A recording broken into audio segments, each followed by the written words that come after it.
पत्नी के अवैध संबंध से परेशान पति पुलिस से लगाई न्याय की गुहार।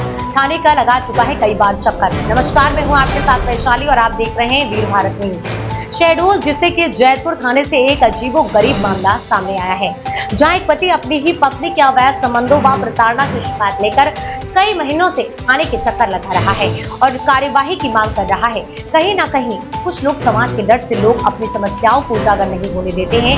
वह ऐसे लोग परेशान होकर आत्महत्या जैसा कोई कदम उठा लेते हैं या फिर कोई बड़ा अपराध कर बैठते हैं। पर फरियादी ने कई बार लिखित शिकायत जैतपुर थाने में की है, पर उल्टा ही उसके ऊपर मामला दर्ज हो रहे हैं, कभी जैतपुर थाने में तो कभी महिला थाने में। आखिरकार किसकी गलती, यह बड़ा सवाल है।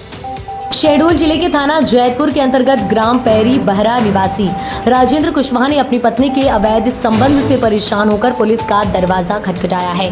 फरियादी ने बताया कि उसकी पत्नी के अवैध संबंध किसी तोसे राम व्यक्ति के साथ है।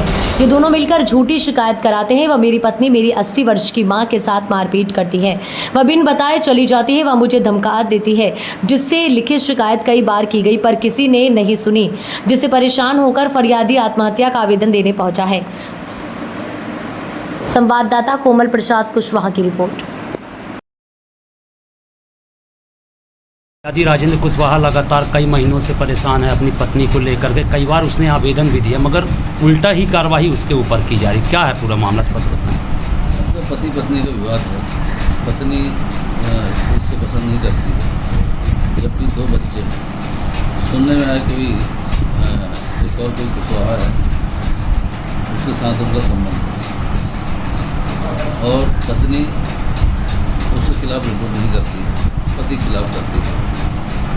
अभी बीच में रिपोर्ट दिखाने आई थी पति के खिलाफ, क्योंकि पूर्व से मालूम है कि इनका क्या विवाद है, पति पत्नी का विवाद है। तो बताया भी गया कि न्यायालय में लगाई आप। तो वो यहाँ जब रिपोर्ट लिखी गई तो वो महिला थाना चली गई और वहाँ अपराध दर्ज कराई। सर, फरियादी ने बताया कि मेरी मां के साथ में जो 80 साल की मां है उसके साथ भी मारपीट करती है और उसकी पत्नी और मेरे साथ भी करती है। इस प्रकार से फरियादी ने बताया। क्या सच्चाई है? तो मेरे संज्ञान में नहीं है इस बात कि मैं साथ मारपीट करती हूँ, संज्ञान में लिया जाएगा। सर, दूसरी चीज़ की उसने आवेदन दिया था मगर रिसीव कॉपी थाने से नहीं दी गई फरियादी को। इस प्रकार की भी बातें सामने आ रही हैं सर। वो देखना पड़ेगा काफ़ी, हालांकि रजिस्टर में एंट्री है इसके आवेदन की और जांच करता है, तो जांच के लिए दिया भी गया रिकॉर्ड के आधार पर।